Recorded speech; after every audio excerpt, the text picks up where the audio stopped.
मेरा नाम बेबो है और मैं अपनी मम्मी पापा की इकलौती बेटी हूँ। ऐसे तो हम अरुणाचल प्रदेश के हैं, लेकिन मेरे पापा की नई जॉब जब दिल्ली में लग गई थी, इस वजह से हमें दिल्ली ही शिफ्ट होना पड़ा। जब हम दिल्ली शिफ्ट हुए थे तब मैं करीब 8-9 साल की थी।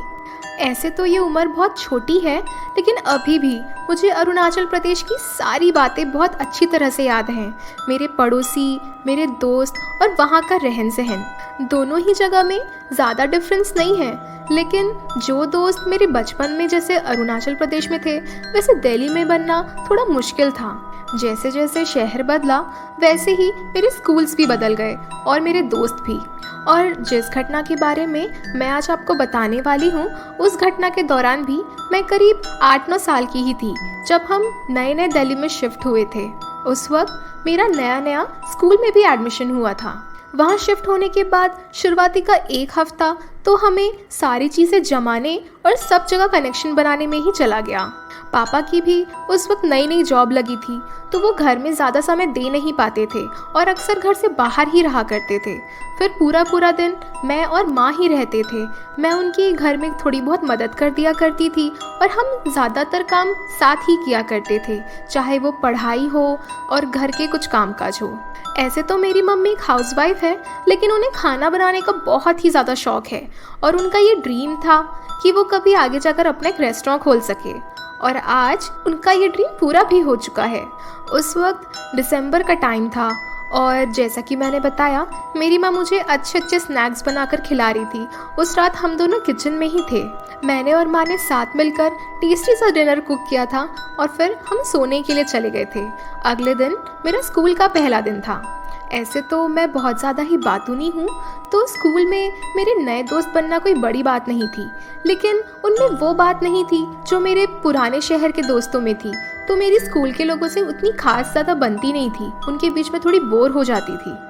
इतनी ज़्यादा शिफ्टिंग के दौरान मेरी पढ़ाई में भी बहुत लॉस हो गया था। इस वजह से मेरी मम्मी के कहने पर मैं कोचिंग क्लासेस भी अब जाने लगी थी।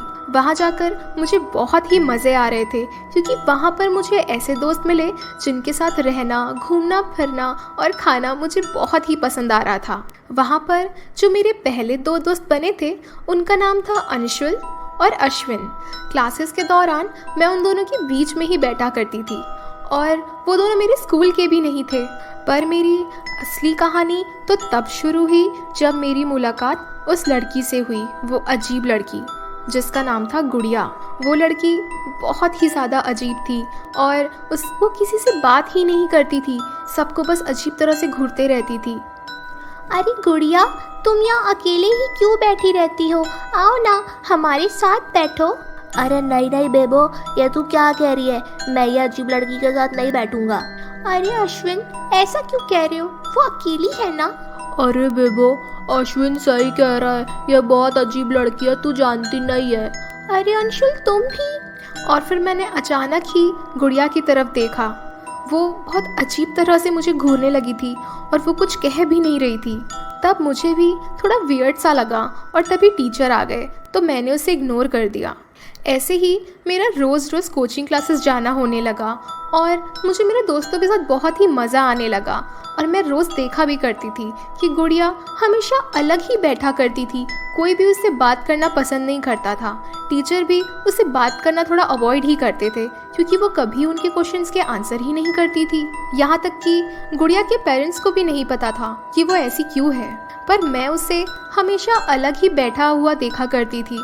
तो 2-3 दिनों के बाद मैंने फिर से उससे बात करने की कोशिश की। अरे गुड़िया, आओ ना, आज सर छुट्टी पर है, हम सब साथ में ही वापस घर जा रहे हैं, तुम भी हमारे साथ चलो। अरे बेबो, ये क्या, तू फिर से? मुझे नहीं जाना इस पागल के साथ, तुझे जाना है तो जा। ऐसा कहकर अश्विन और अंशुल गुस्सा होकर वहाँ से चले गए। मैं फिर भी वहीं गुड़िया के साथ ही खड़ी रही कि तभी वो बड़ी ही अजीब और पागलों जैसी हरकतें करने लगी। थोड़ी देर के बाद वो मुझे देखकर ज़ोर ज़ोर से हंसने लगी। उसका ऐसा बर्ताव देखकर मैं बहुत ज़्यादा ही डर गई थी, तो मैं उसे वहीं छोड़ आई और वापस अश्विन और अंशुल के पास चली गई। अरे नहीं नहीं, अब तू क्यों आई है? जाना उसी गुड़िया के पास। हाँ नहीं तो क्या, हमारी बातों में तो भरोसा ही नहीं है इसको। अच्छा ठीक है, सॉरी यार, तुम लोग सही थे, वो लड़की सच में बहुत अजीब है। अब मैं उसे दोबारा बात नहीं करने वाली, प्रॉमिस, पक्का। उसके बाद फिर हम सब साथ ही घर चले गए। अगले दिन जब हम सब वापस से कोचिंग में मिले तो हमें पता चला कि हमारे जो टीचर हैं उन्होंने एक नई बिल्ली पाली है जो कि बहुत ही प्यारी थी और सफ़ेद कलर की थी। उसका नाम उन्होंने स्नोबॉल रखा था। सारे बच्चे उस कैट के साथ खेल रहे थे। थोड़ी देर खेलने के बाद हम सब वापस अपनी पढ़ाई करने लगे, पर फिर तभी मैंने नोटिस किया कि गुड़िया बहुत अजीब तरह से उस बिल्ली को देख रही थी। पर जैसा कि मैंने अंशुल और अश्विन से प्रॉमिस किया था, मैंने उसकी हरकतें इग्नोर कर दी। सर की बिल्ली हमारी क्लासेस में ऐसी ही घूमती रहती थी।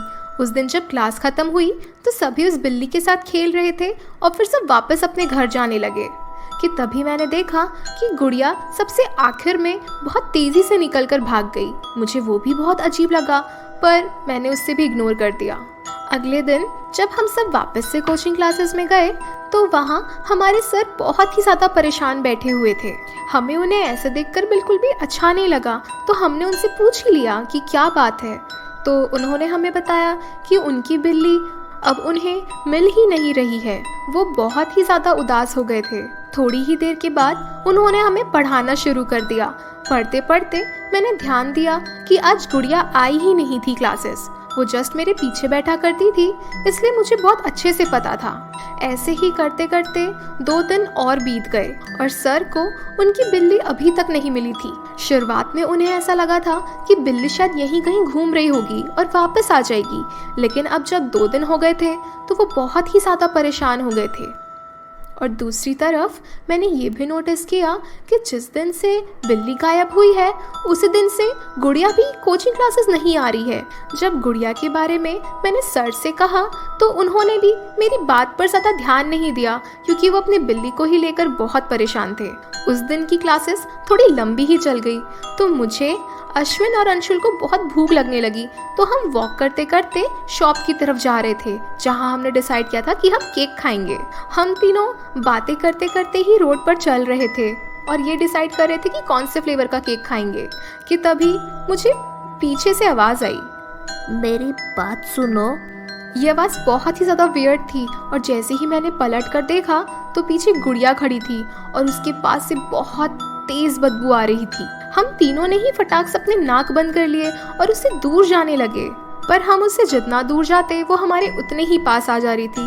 हम बहुत परेशान हो गए थे और चिल्लाने लगे कि तभी वहाँ अचानक से सर आ गए। वो भी शायद पास ही के मार्केट ही जाना चाह रहे हो। हमारी चीख सुनकर जब वो हमारे पास आए तो उन्हें भी बहुत तेज़ बदबू आने लग गई और वो समझ गए कि ये बदबू गुड़िया के पास से ही आ रही है और उसके बैग से आ रही है। उन्होंने जब गुड़िया का बैग खोलकर देखा तो उसके अंदर 2 दिन मरी हुई बिल्ली पड़ी हुई थी। हम सब ये देखकर बहुत चौंक गए थे और जब उससे पूछताछ की गई तो उसने कोई जवाब नहीं दिया और उस दिन के बाद से मैंने दोबारा गुड़िया को कभी नहीं देखा।